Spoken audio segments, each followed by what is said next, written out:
Today our topic is Group 1 and Group 2 splicing. In previous video we discussed about the general mechanism of splicing.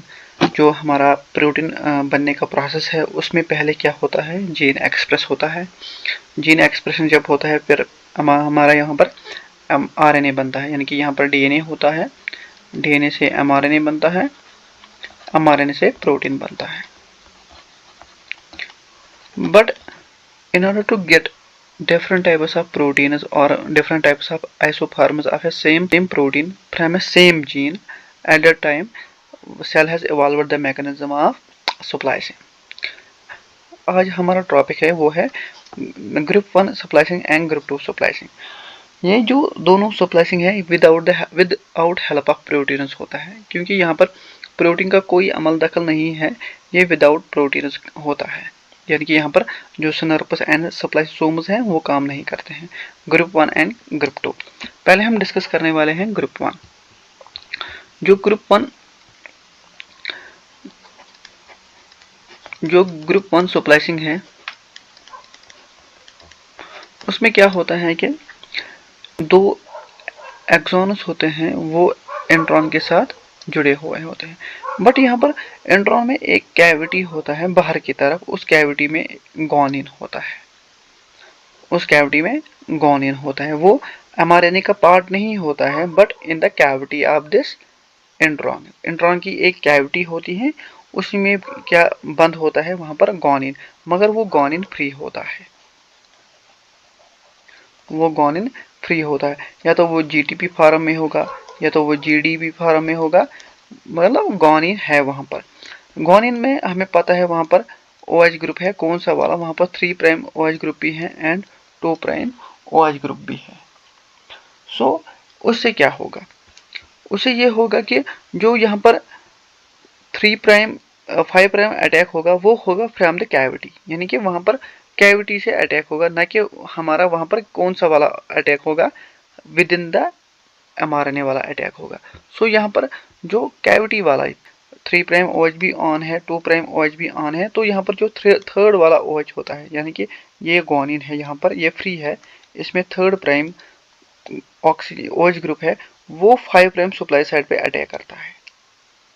जो ही उसने 5' supply side पे attach कर दिया और वहां पर एक एक्सॉन यानी कि एक्सॉन फर्स्ट वहां पर निकल गया। दूसरा यहाँ पर क्या होता है कि यहाँ पर इंट्रॉन नहीं, यहाँ पर लेरेट नहीं बनता, यहाँ पर लेरेट नहीं बनता। क्यों? क्योंकि जो यहाँ पर गोनिन है वो विद इन द इंट्रॉन नहीं था, वो फ्रॉम द पॉकेट था, वो पॉकेट में फ्री था, इसलिए वो अटैच होता है किसके साथ, होता है 5' साइड ऑफ इंट्रॉन के साथ। यानी कि यहाँ पर जो यहाँ पर आ गया है, यहाँ पर गोनिन आ गया है, इस तरह ये इंट्रॉन आ गया। दूसरा यहाँ पर हमें पता है कि यहाँ पर सेकंड एक्सॉन अटैच्ड एबी भी है, तो उस वक्त जो ये वाला फ्री फर्स्ट वाला यहाँ पर OH है वो यहाँ पर अटैक करवाएगा, यहाँ पर अटैक करवाएगा, और यहाँ पर exon 1 and exon 2, exon 1 and exon 2 ligate होगा, प्लस लीनियर इंट्रॉन आएगा, ना कि लेरेट। क्योंकि जो यहाँ पर यूज हुआ है गोनिन, वो कौन सा वाला गोनिन यूज हुआ है, वो फ्री पॉकेट में हुआ है, वो न कि विद इन द एमआरएनए था, वो आउटसाइड द एमआरएनए था, बट एमआरएनए का जो इंट्रॉन है उसमें एक छोटा सा पॉकेट है वहां पर होता है। अब जो ये पॉकेट में गोनिन है, अब इसको कैसे पता है कि I have to attack this 5' site, मुझे 5' साइड पे ही अटैक करने हैं। उसके लिए जो इंट्रॉन होता है, इंट्रॉन में एक सीक्वेंस होती है, उसको कहते हैं IGS सीक्वेंस, IGS, ये इंट्रॉन में होती है। किस इंट्रॉन में होती है? जो ग्रुप फर्स्ट सुप्लाइसोम इंट्रॉन होगा, उसमें हमें यहाँ पर पता लगा चला कि जो उसका इंट्रॉन है, इंट्रॉन में IGS सीक्वेंस होती है, यानी कि इंटरनल गाइड सीक्वेंस, यानी कि वहां पर इंटरनल गाइड सीक्वेंस होगी। इंटरनल गाइड सीक्वेंस कैसे काम करते हैं, आई विल शो यू। सो यहाँ पर जो यहाँ पर एक्सॉन है वो ऐसे हमें पता है कि जो इंट्रॉन है वो बहुत ही बड़ा होता है, वो बहुत ही बड़ा होता है, उसका साइज जो फ्रॉम द एक्सॉन है वो बहुत बड़ा होता है। इंट्रॉन का जो साइज है वो एक्सॉन से बहुत बड़ा होता है। यहाँ पर ये एक्सॉन 1 है और यहाँ पर एक्सॉन 2 है और ये इंट्रॉन फर्स्ट है। इंट्रॉन फर्स्ट इसकी कैविटी यहाँ पर इसमें जी है यहाँ पर। अब इस जी को कैसे पता चला कि मुझे यहाँ पर ही अटैक करना है? उसके लिए जो इंट्रॉन है इसने एक सीक्वेंस रखी है वहां पर, उसको कहते हैं IGS, यानी कि यहाँ पर IGS सीक्वेंस है। IGS सीक्वेंस क्या करते हैं? ये 5 प्राइम सीक्वेंस साइट को क्या करती है? रिकॉग्नाइज।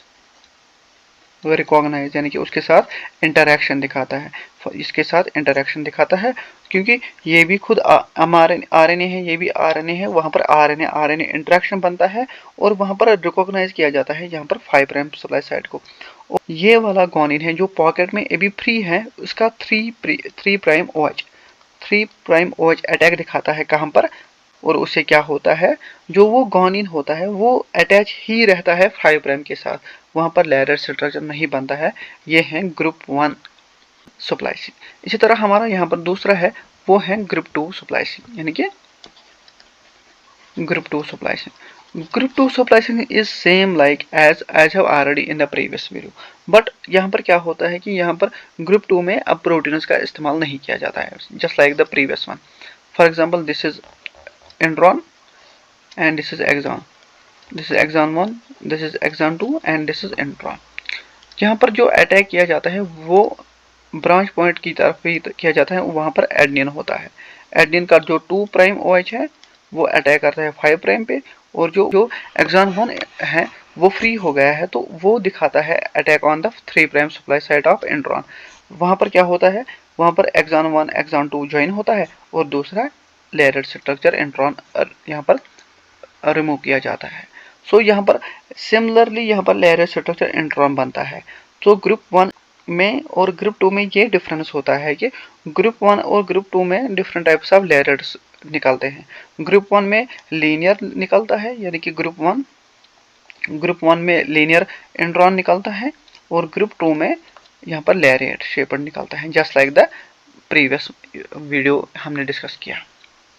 ये थे mechanism of group 1 and group 2 splicing.